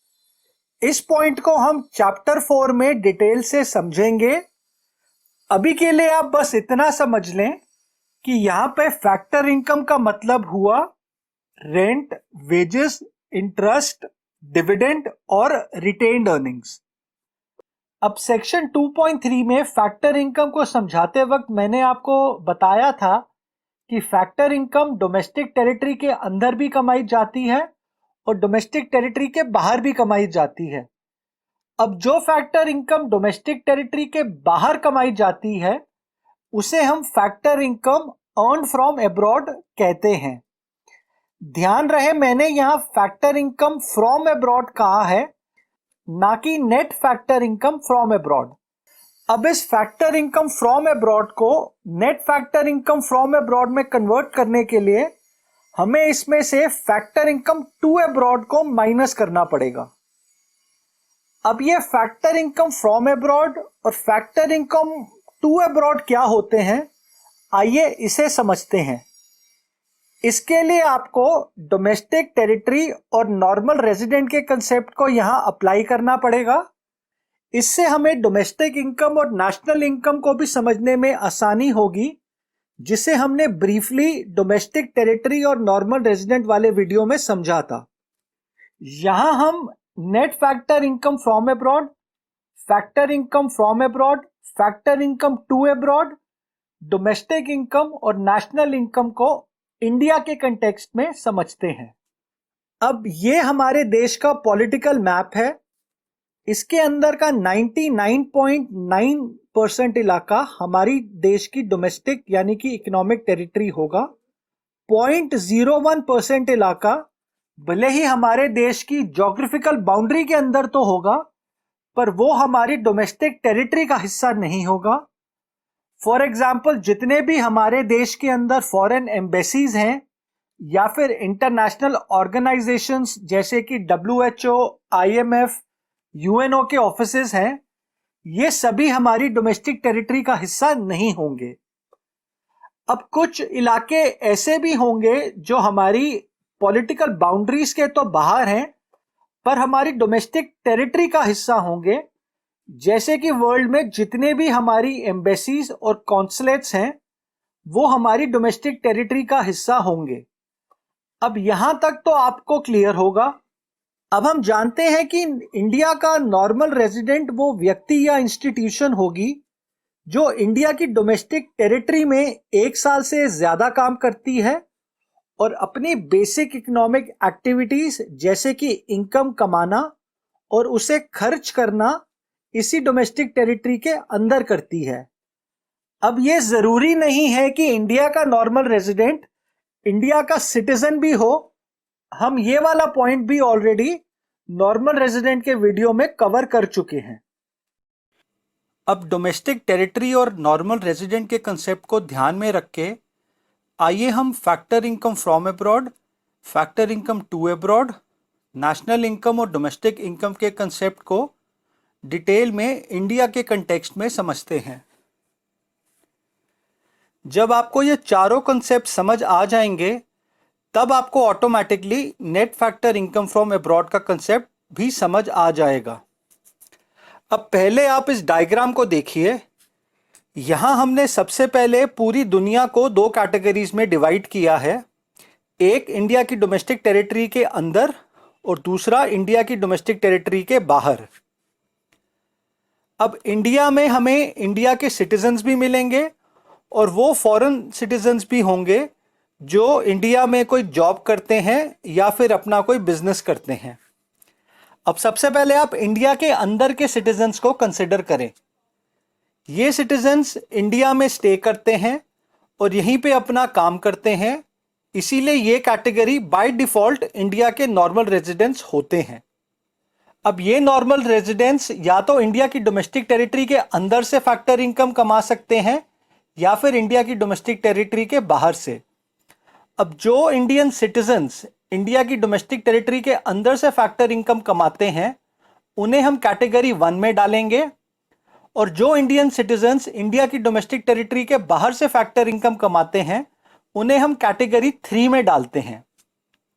अब हम ऐसा क्यों करते हैं ये आपको थोड़ी देर में क्लियर हो जाएगा। अब हम उन फॉरेन सिटीजन्स को कंसिडर करते हैं जो इंडिया की डोमेस्टिक टेरिटरी के अंदर रहते हैं और यहां पे काम भी करते हैं। अब ऐसे लोग या तो यहां पे 1 साल से कम रह रहे हैं या फिर 1 साल से ज्यादा। अब अगर वो 1 साल से ज्यादा रहते हैं और इंडिया की डोमेस्टिक टेरिटरी के अंदर से फैक्टर इनकम कमाते हैं तो फिर ये लोग इंडिया के नॉर्मल रेजिडेंट्स होंगे। इन्हें भी हम कैटेगरी 1 में शामिल करते हैं। अब वो फॉरेन सिटीजन्स जो इंडिया में 1 साल से कम रह रहे हैं और काम कर रहे हैं, ये लोग इंडिया के नॉर्मल रेजिडेंट्स नहीं होंगे। इन्हें हम इंडिया के नॉन रेजिडेंट्स कहेंगे और कैटेगरी 2 में शामिल करेंगे। आई थिंक यहां तक आपको ये डायग्राम क्लियर होगा। आइए अब इंडिया की डोमेस्टिक टेरिटरी के बाहर के सिचुएशन को भी समझते हैं। अब यहां भी इंडिया के सिटीजन्स होंगे और फॉरेन सिटीजन्स भी होंगे जो अब हमारे पॉइंट ऑफ व्यू से तो फॉरेन सिटीजन्स होंगे पर अपने अपने देश के नॉर्मल रेजिडेंट्स होंगे। आइए पहले उन इंडियन सिटीजन्स को कंसिडर करते हैं जो इंडिया की डोमेस्टिक टेरिटरी के बाहर रहते हैं और वहीं पे कोई जॉब या बिजनेस करते हैं। अब अगर ये लोग इंडिया की डोमेस्टिक टेरिटरी के बाहर 1 साल से कम रहते हैं तो ये अब भी इंडिया के नॉर्मल रेजिडेंट्स ही कहलाएंगे। इन्हें हम कैटेगरी 3 में शामिल करते हैं। अगेन हम ऐसा क्यों कर रहे हैं ये आपको थोड़ी देर में क्लियर हो जाएगा। अब वो इंडियंस जो इंडिया की डोमेस्टिक टेरिटरी के बाहर 1 साल से ज्यादा रह रहे हैं और वहीं पे काम कर रहे हैं, वो लोग इंडिया के नॉर्मल रेजिडेंट्स नहीं होंगे। पर इनमें से हो सकता है कुछ लोग ऐसे भी हों जो इंडिया की डोमेस्टिक टेरिटरी के अंदर से अब भी किसी किस्म की फैक्टर इनकम कमाते हों। फॉर एग्जाम्पल हो सकता है इनमें से किसी की इंडिया में प्रॉपर्टी हो जिससे उसको रेंट आता हो। अब ऐसे लोगों को हम इंडिया के नॉन रेजिडेंट्स कहेंगे और इन्हें कैटेगरी 2 में शामिल करेंगे। अब फाइनली हम उन फॉरेन सिटीजन्स को कंसिडर करते हैं जो इंडिया के बाहर अपने अपने देशों में रहते हैं और वहीं पे काम करते हैं। यानी कि इन लोगों का सेंटर ऑफ इकोनॉमिक इंटरेस्ट अपने अपने देशों में है। अब इनमें से जो फॉरेन सिटीजन्स का इंडिया से कोई लेना देना नहीं है उन्हें हम इग्नोर करते हैं, पर वो फॉरेन सिटीजन जो इंडिया की डोमेस्टिक टेरिटरी से फैक्टर इनकम कमाते हैं उन्हें हम इंडिया का नॉन रेजिडेंट मानेंगे, क्योंकि वो इंडिया की डोमेस्टिक टेरिटरी में नहीं रहते हैं। ऐसे लोगों को हम कैटेगरी नंबर 2 में रखेंगे। अब यहां पे हमारे पास 3 कैटेगरीज हो गई हैं। आइए पहले हम सिमिलर कैटेगरीज के व्यक्तियों को कंबाइन करते हैं।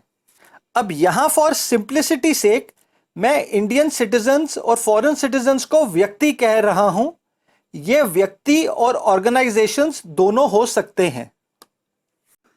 अब यहां हम 3 कैटेगरी के लोग और इंस्टीट्यूशंस की बात करते हैं। अब पहली कैटेगरी में हम हमारे देश के उन नॉर्मल रेजिडेंट्स को इंक्लूड करेंगे जो हमारे देश की डोमेस्टिक टेरिटरी के अंदर रहते भी हैं। इनमें से 99% तो हमारे देश के सिटीजन्स होंगे जो इंडिया के अंदर रहते भी हैं और यहीं पे अपनी फैक्टर इनकम्स जैसे कि रेंट, वेजेस, इंटरेस्ट और प्रॉफिट को कमाते हैं। इस कैटेगरी में हम उन फॉरेन सिटीजन्स को भी इंक्लूड करेंगे जो हमारे यहाँ 1 साल से ज़्यादा रह रहे हैं और हमारे देश की डोमेस्टिक टेरिटरी के अंदर अपनी फैक्टर इनकम कमा रहे हैं। फॉर एग्जाम्पल, एक कैनेडियन सिटीजन जो इंडिया में 1 साल से ज़्यादा रहता है और यहीं पे जॉब करता है, वो इंडिया का नॉर्मल रेजिडेंट होगा, क्योंकि वो अपनी फैक्टर इनकम यानी कि सैलरी इंडिया की डोमेस्टिक टेरिटरी के अंदर कमाता है। अब ये हमारी पहली कैटेगरी है। दूसरी कैटेगरी में हम उन लोगों को या फिर उन इंस्टीट्यूशंस को शामिल करेंगे जो या तो हमारे देश की डोमेस्टिक टेरिटरी में 1 साल से कम रहते हैं और यहीं पे अपनी इनकम अर्न करते हैं, या फिर वो लोग या वो इंस्टीट्यूशंस जो हमारे देश की डोमेस्टिक टेरिटरी के बाहर रहते हैं पर अपनी फैक्टर इनकम जैसे कि रेंट, वेजेस, इंटरेस्ट और प्रॉफिट हमारे देश की डोमेस्टिक टेरिटरी के अंदर से कमाते हैं। इन लोगों को हम इंडिया के नॉन रेजिडेंट्स बोलेंगे। आइए इन्हें कुछ एग्जाम्पल से समझते हैं। अब पहला एग्जाम्पल है एक ऐसे अमेरिकन सिटीजन का जो इंडिया में रहता है और यहाँ की किसी Indian company, let's say Tata Motors में 1 साल से कम काम कर रहा है। अब ऐसा व्यक्ति अपनी सैलरी तो इंडिया की डोमेस्टिक टेरिटरी के अंदर से कमा रहा है, पर क्योंकि वो यहाँ पे 1 साल से कम काम करता है इसीलिए वो इंडिया का नॉर्मल रेजिडेंट नहीं होगा। अब ये अमेरिकन सिटीजन अमेरिका में स्थित इंडियन एम्बेसी में भी काम कर रहा होता तो भी हम ये कहते कि ये व्यक्ति इंडिया की डोमेस्टिक टेरिटरी के अंदर से अपनी सैलरी कमाता है, क्योंकि हम जानते हैं कि ये इंडियन एम्बेसी इंडिया की डोमेस्टिक टेरिटरी का हिस्सा होगी। पर क्योंकि यह व्यक्ति हमारी डोमेस्टिक टेरिटरी का हिस्सा नहीं होगा इसीलिए इसे हम अपना नॉर्मल रेजिडेंट नहीं मानेंगे। आइए एक और एग्जांपल लेते हैं। लेट्स से इंडिया की जो फ्रांस में एम्बेसी है वो किसी रेंटेड प्रॉपर्टी से ऑपरेट करती है जिसका मालिक कोई फ्रांस का सिटीजन है। अब ये प्रॉपर्टी भी इंडिया की डोमेस्टिक टेरिटरी का हिस्सा होगी, इसीलिए इस प्रॉपर्टी से जो रेंट ये फ्रांस का सिटीजन कमाएगा उसे भी हम हमारी डोमेस्टिक टेरिटरी के अंदर से कमाई गई फैक्टर इनकम कहेंगे। पर क्योंकि यह व्यक्ति इंडिया की डोमेस्टिक टेरिटरी में नहीं रहता है इसीलिए यह भी इंडिया का नॉर्मल रेजिडेंट नहीं होगा। अब लेट्स से एक इंडियन बैंक जैसे कि HDFC बैंक मुंबई में किसी रेंटेड बिल्डिंग से ऑपरेट करता है जिसका मालिक कोई कैनेडियन सिटीजन है। अब यहां भी इस कैनेडियन सिटीजन ने रेंट कमाया तो इंडिया की डोमेस्टिक टेरिटरी से, पर क्योंकि वो इंडिया में नहीं रहता है इसीलिए हम इसे भी इंडिया का नॉर्मल रेजिडेंट नहीं मानेंगे। इस कैटेगरी का एक और एग्जांपल समझते हैं। अब लेट्स से किसी चाइनीज सिटीजन के पास एक इंडियन कंपनी जैसे कि BPCL के शेयर्स हैं जिस पे वो डिविडेंड कमाता है। अब यहां भी इस फॉरेन नेशनल ने हमारी डोमेस्टिक टेरिटरी के अंदर से फैक्टर इनकम यानी कि डिविडेंड कमाया है, जो कि प्रॉफिट का हिस्सा होता है। अब क्योंकि ये चाइनीज सिटीजन हमारे देश की डोमेस्टिक टेरिटरी में नहीं रहता, इसीलिए हम इसे भी इंडिया का नॉर्मल रेजिडेंट नहीं कहेंगे। इन सभी एग्जाम्पल्स में ये सभी व्यक्ति हमारे देश के नॉर्मल रेजिडेंट्स नहीं हैं, पर इन्होंने अपनी फैक्टर इनकम जैसे कि रेंट, वेजेस, इंटरेस्ट और प्रॉफिट हमारे डोमेस्टिक टेरिटरी के अंदर से ही कमाया है। अब ऐसे लोगों को हम हमारे देश का नॉन रेजिडेंट कहेंगे और इनके द्वारा हमारी डोमेस्टिक टेरिटरी के अंदर कमाई गई फैक्टर इनकम को हम फैक्टर इनकम टू अब्रॉड कहेंगे। Factor income to abroad is the factor income paid to the normal residents of other countries, that is non-residents of our country, for their factor services within the economic territory। अब इन्हें हम factor income to abroad इसीलिए कहते हैं क्योंकि इन factor incomes को कमाने वाला हमारे देश से बाहर कोई व्यक्ति या इंस्टीट्यूशन होती है। इसीलिए इन फैक्टर इनकम्स की डायरेक्शन हमारे देश के अंदर से रेस्ट ऑफ द वर्ल्ड यानी कि अब्रॉड की तरफ होती है। अब ये हमारी दूसरी कैटेगरी के लोग और इंस्टीट्यूशंस थे। हमने पहली कैटेगरी में हमारे देश के उन नॉर्मल रेजिडेंट्स को इंक्लूड किया था जो हमारे देश के अंदर रहते हैं और यहीं पे अपनी फैक्टर इनकम कमाते हैं। अब हमारे देश के कुछ ऐसे नॉर्मल रेजिडेंट्स भी होंगे जो रहते तो हमारे देश की डोमेस्टिक टेरिटरी के अंदर हैं, पर वो अपनी फैक्टर इनकम देश की डोमेस्टिक टेरिटरी के बाहर से कमाते हैं। या फिर हमारे देश के कुछ ऐसे सिटीजन्स भी होंगे जो इंडिया के बाहर 1 साल से कम रहते हैं और वहीं पे जॉब या बिजनेस करते हैं। अब इन्हें भी हम हमारे देश का नॉर्मल रेजिडेंट कहेंगे। इन्हें हम अपनी थर्ड कैटेगरी में इंक्लूड करते हैं। अब इन लोगों द्वारा कमाई फैक्टर इनकम को हम फैक्टर इनकम फ्रॉम अब्रॉड कहेंगे। Factor income from abroad is the income earned by the normal residents of a country from the rest of the world in the form of wages and salaries, rent, interest, dividend and retained earnings। अब इन्हें हम factor income from abroad इसीलिए कहते हैं क्योंकि इन factor incomes को कमाने वाला हमारे देश का कोई व्यक्ति या इंस्टीट्यूशन होता है। इसीलिए इन फैक्टर इनकम्स की direction rest of the world यानी कि अब्रॉड से हमारे देश के अंदर की तरफ होती है। आइए इस कंसेप्ट को भी कुछ एग्जाम्पल से समझते हैं। लेट्स से एक इंडियन सिटीजन इंग्लैंड में जॉब करता है पर वहां 1 साल से कम रह रहा है। अब ऐसा व्यक्ति इंडिया का नॉर्मल रेजिडेंट होगा, इसीलिए उसके द्वारा कमाई गई इनकम को हम फैक्टर इनकम फ्रॉम अब्रॉड कहेंगे। आइए कुछ और एग्जांपल्स भी लेते हैं। अब लेट्स से एक इंडियन सिटीजन न्यू दिल्ली में सिचुएटेड इटली की एम्बेसी में काम करता है।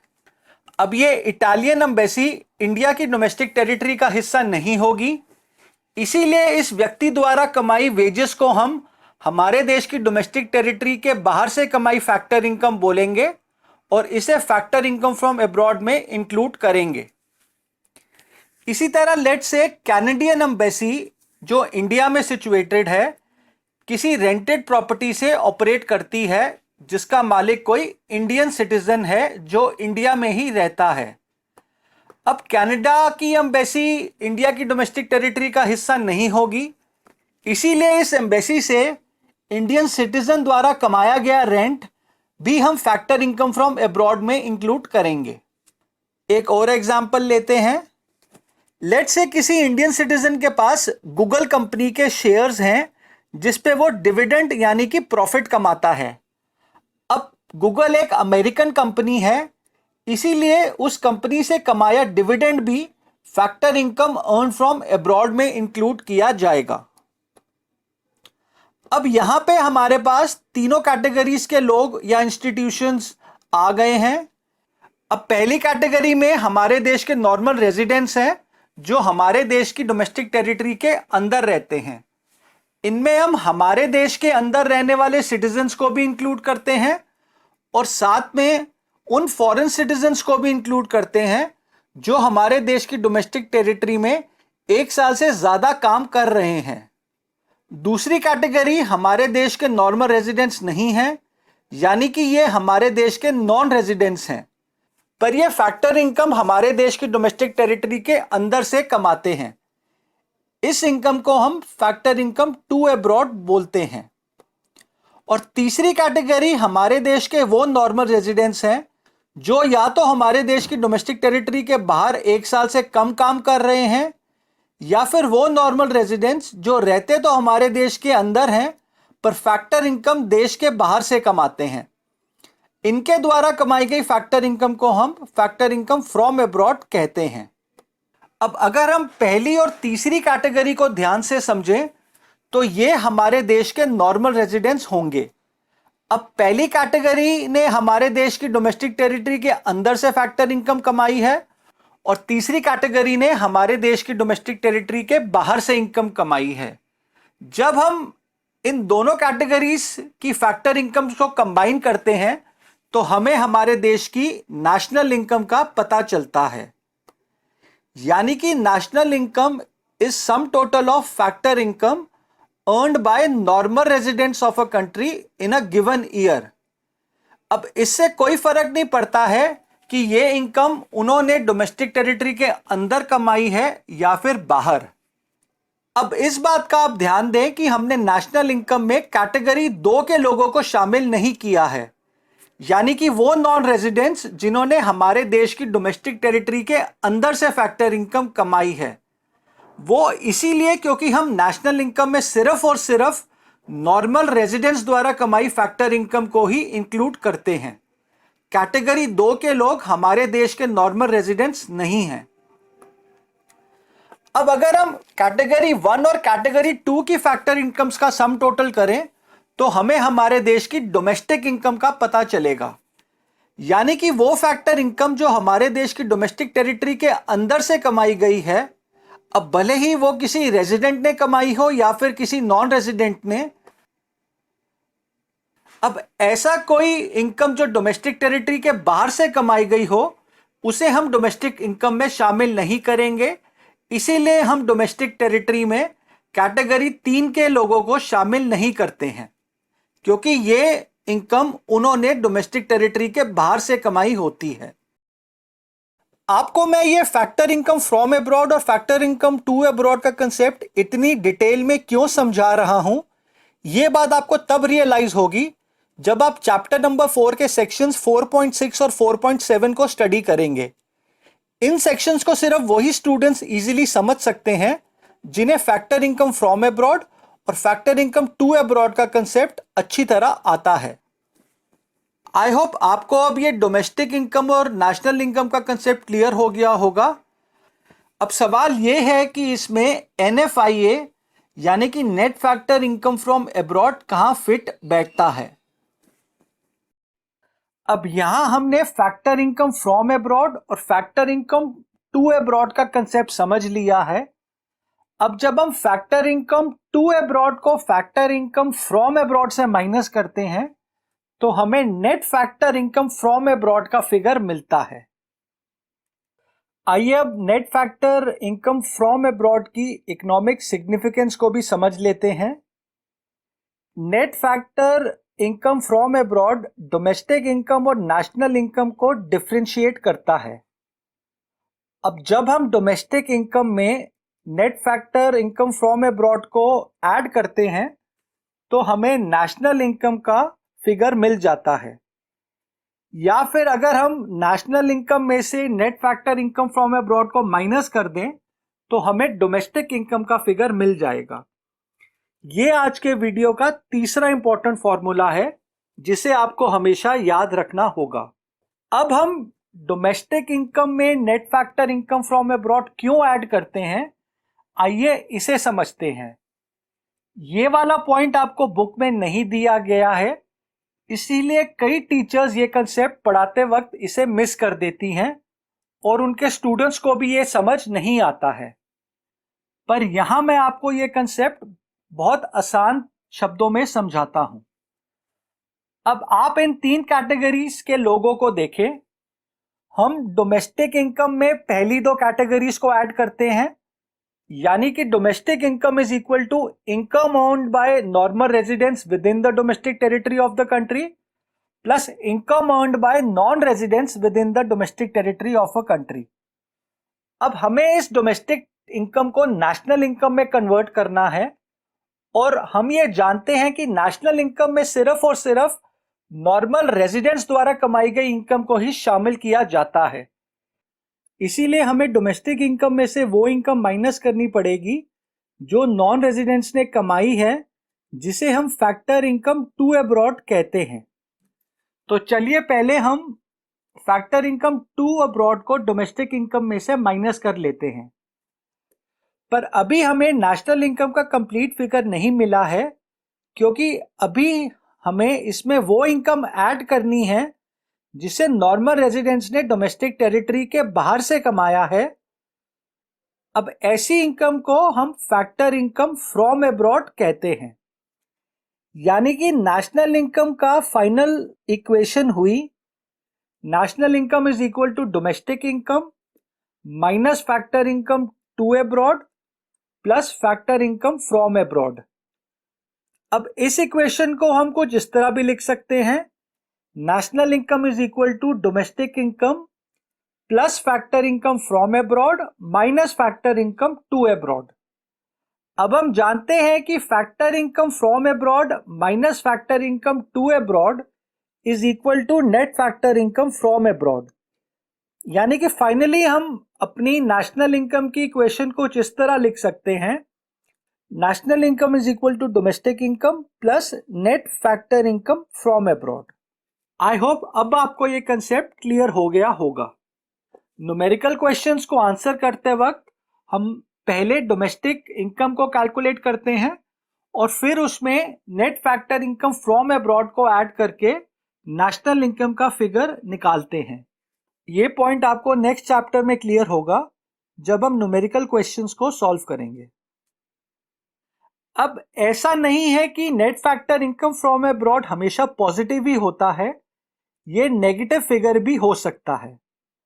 अब अगर ये पॉजिटिव हुआ तो नेशनल इनकम डोमेस्टिक इनकम से ज्यादा होगी और अगर ये नेगेटिव हुआ तो नेशनल इनकम डोमेस्टिक इनकम से कम होगी और अगर ये जीरो हुआ तब नेशनल इनकम डोमेस्टिक इनकम के बराबर होगी। अब ये नॉर्मली एक क्लोज्ड इकोनॉमी में होता है जहां एक्सटर्नल सेक्टर नहीं होता है, इसीलिए वहां ना तो फैक्टर इनकम फ्रॉम अब्रॉड होती है और ना ही फैक्टर इनकम टू अब्रॉड, क्योंकि ना तो उस देश के रेजिडेंट्स बाहर से कोई फैक्टर इनकम कमा सकते हैं और ना ही वहां किसी दूसरे देश का रेजिडेंट उस देश के अंदर से कुछ कमा सकता है। आइए net factor income from abroad को इन एग्जाम्पल से समझते हैं। अब पहले एग्जाम्पल में हमें फैक्टर इनकम फ्रॉम अब्रॉड का फिगर दिया हुआ है 500 और फैक्टर इनकम टू अब्रॉड का दिया हुआ है 300। तो net factor income from abroad हुआ 500 माइनस 300 यानी कि 200 रुपीज। सेकेंड केस में हमें फैक्टर इनकम फ्रॉम अब्रॉड दिया हुआ है 250 और फैक्टर इनकम टू अब्रॉड दिया हुआ है 620। तो यहां पे net factor income from abroad हुआ 250 माइनस 620 यानी कि माइनस 370। यहां पे net factor income from abroad minus में है, इसीलिए हम यहां पर इसे डोमेस्टिक इनकम से माइनस करेंगे जब हम नेशनल इनकम को कैलकुलेट करेंगे। अब थर्ड केस में हमें सिर्फ फैक्टर इनकम टू अब्रॉड का फिगर दिया हुआ है 150 का। अब यहां पे क्योंकि फैक्टर इनकम फ्रॉम अब्रॉड का फिगर नहीं दिया गया है, इसीलिए हम उसको जीरो अज्यूम करेंगे।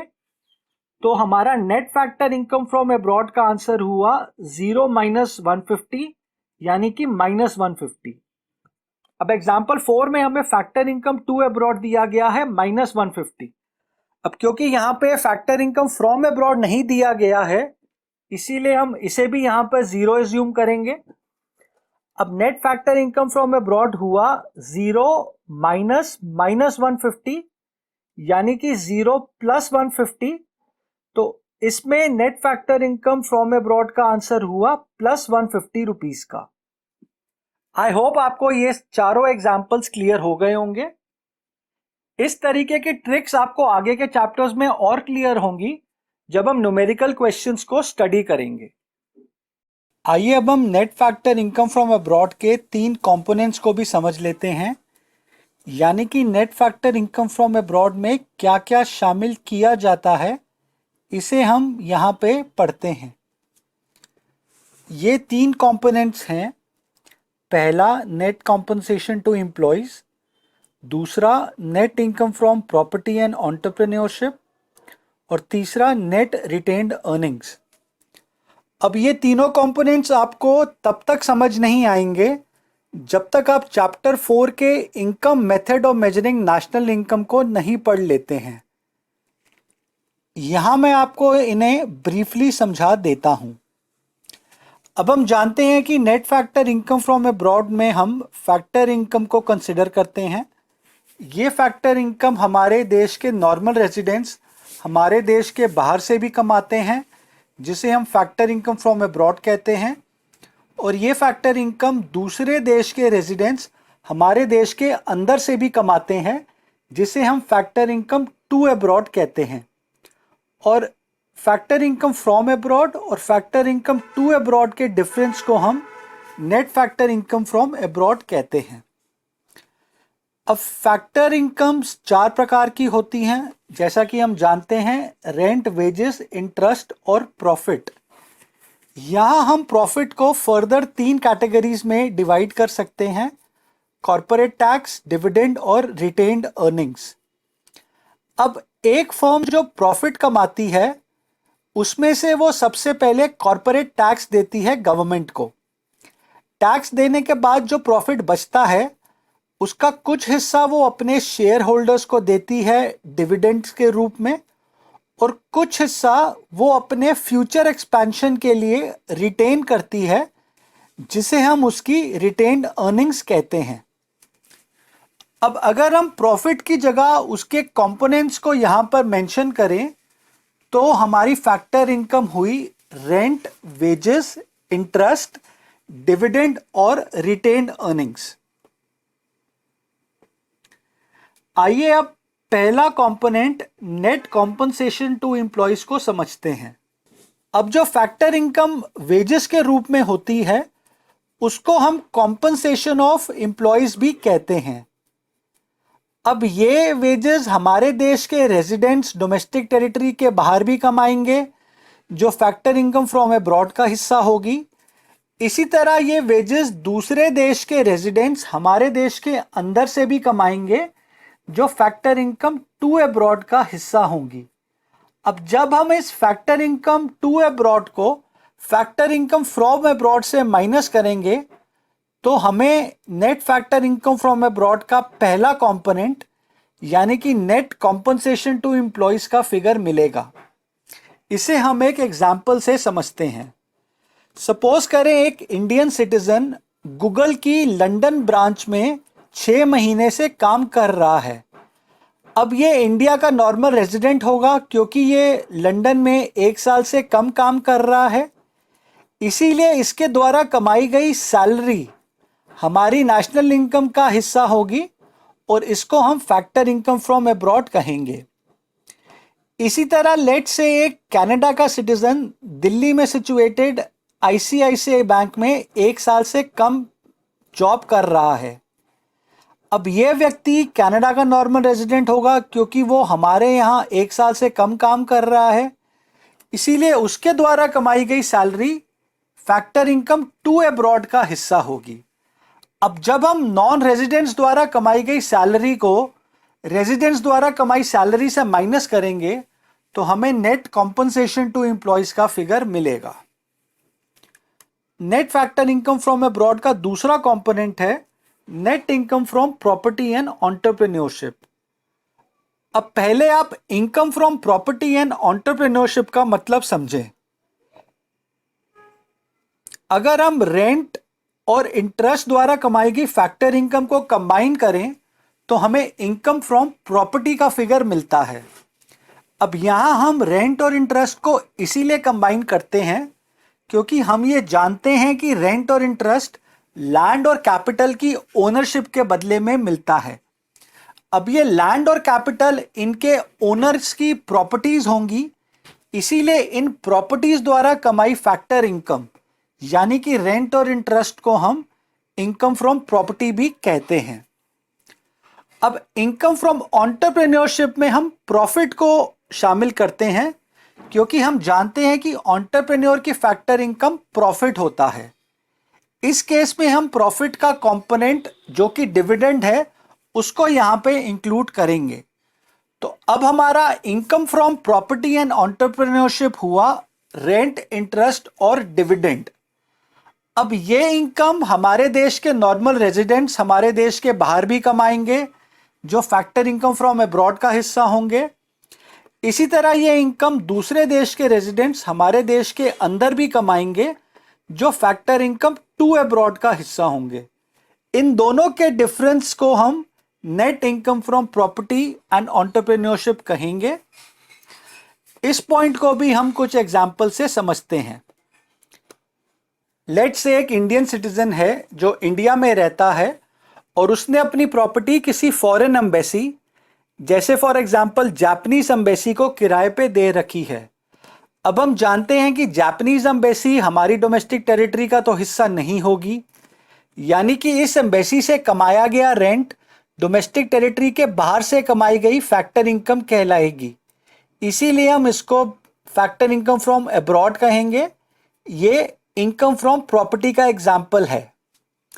इसी तरह लेट्स से इंडिया की एम्बेसी जो जर्मनी में है किसी रेंटेड प्रॉपर्टी से ऑपरेट करती है जिसका मालिक कोई लोकल जर्मन सिटीजन है जो कि जर्मनी का नॉर्मल रेजिडेंट भी होगा।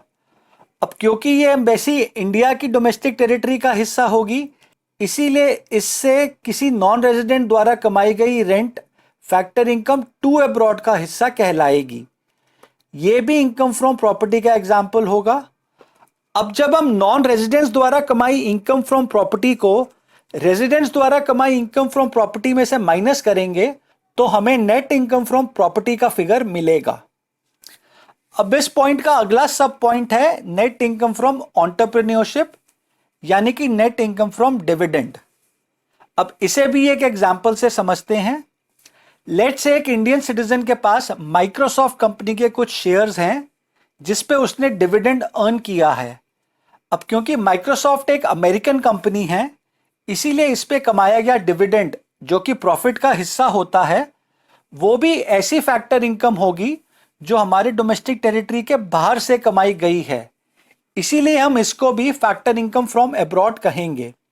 इसी तरह लेट्स से कोई ऑस्ट्रेलियन सिटीजन के पास रिलायंस इंडस्ट्रीज के शेयर्स हैं जिस पे वो डिविडेंड कमाता है।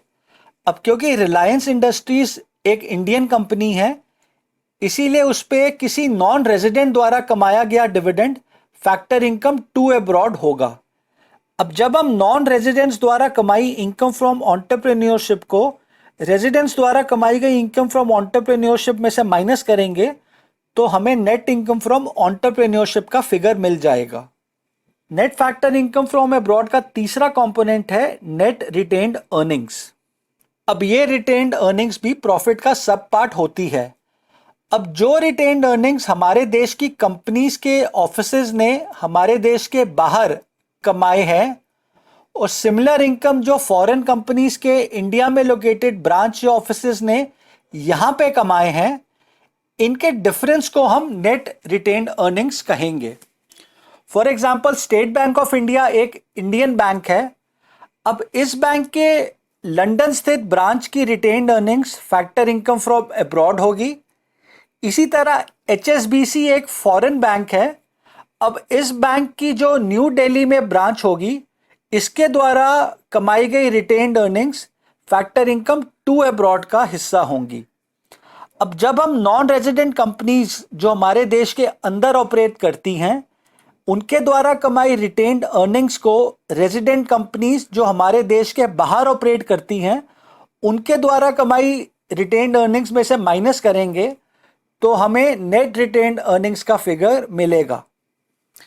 अब जब हम net factor income from abroad के इन तीनों कंपोनेंट्स को टोटल करते हैं तब हमें net factor income from abroad का फिगर मिलता है। आई होप आपको ये कंसेप्ट अब क्लियर हो गया होगा। चलिए दोस्तों, इसी के साथ हमने सेक्शन 2.8 को भी कंप्लीट कर लिया है। अब इस सेक्शन से हमें net factor income from abroad के दो फॉर्मूले मिले हैं। पहला, net factor income from abroad is equal to factor income from abroad minus factor income to abroad, और दूसरा, net factor income from abroad is equal to net compensation of employees plus net income from property and entrepreneurship plus net retained earnings. अब numerical question में आपको या तो net factor income from abroad का direct figure मिलेगा या फिर उसके कंपोनेंट्स के सेपरेट फिगर मिलेंगे। उस केस में आप इन्हें यूज करके net factor income from abroad का फिगर निकाल सकते हैं। ये पॉइंट आपको चैप्टर 3 और 4 में क्लियर हो जाएगा।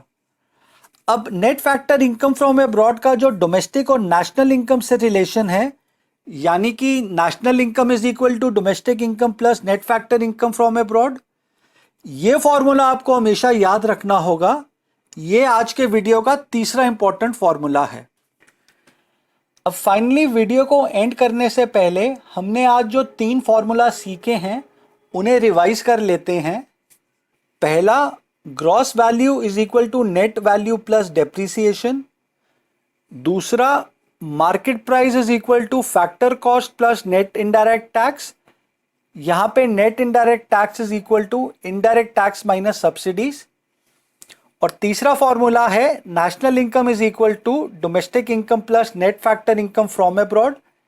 यहां पे net factor income from abroad के दो फॉर्मूले हैं, factor income from abroad minus factor income to abroad, और दूसरा, net factor income from abroad is equal to net compensation of employees plus net income from property and entrepreneurship plus net retained earnings. चलिए दोस्तों, इसी के साथ हमने संदीप गर्ग का chapter number 2 भी कंप्लीट कर लिया है। मुझे उम्मीद है आपको सभी सेक्शंस के सारे पॉइंट्स क्लियर हो गए होंगे। अगर किसी पॉइंट में आपको कोई प्रॉब्लम है तो कमेंट सेक्शन में लिखिएगा, मैं ज़रूर इसको क्लैरिफाई करूँगा। नेक्स्ट वीडियो में हम इस चैप्टर के दिए गए सभी क्वेश्चंस को सॉल्व करेंगे। फाइनली दोस्तों, अगर आपको आज का वीडियो इन्फॉर्मेटिव लगा है तो आप इसको लाइक कीजिए, अपने दोस्तों में इसे शेयर कीजिए, चैनल को सब्सक्राइब कीजिए और बेल बटन को क्लिक कीजिए ताकि आपको मेरे अगले वीडियोस की नोटिफिकेशन मिल सके। Thank you and have a nice day.